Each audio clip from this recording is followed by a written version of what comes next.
Alright, next let's install PyTorch. For PyTorch, if you want the latest version, and for old versions, these links will be provided in the tutorial. So here, for this latest version, they have this convenient, like in their website, we can simply select whichever version is needed.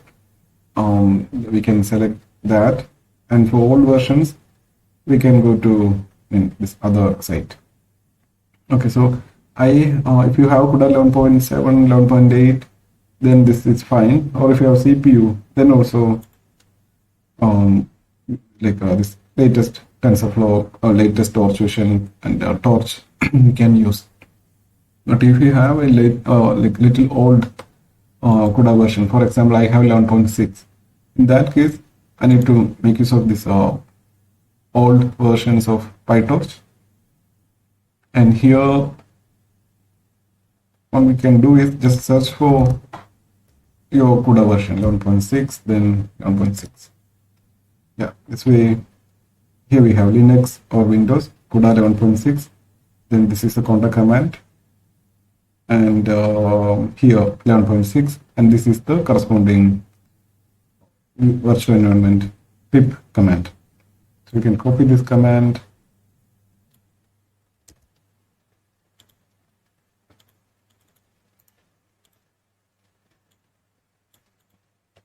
By the way, NVIDIA MI will tell us which CUDA version we have. Alright, so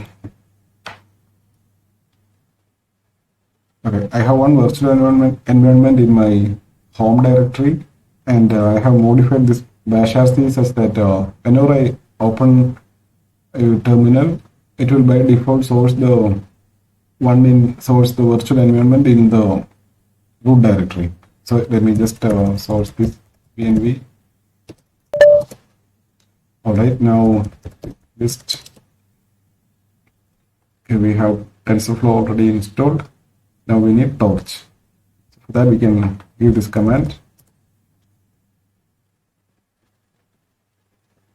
Okay, so it's downloading the PyTorch, and okay, this will take little time. It's 2 GB.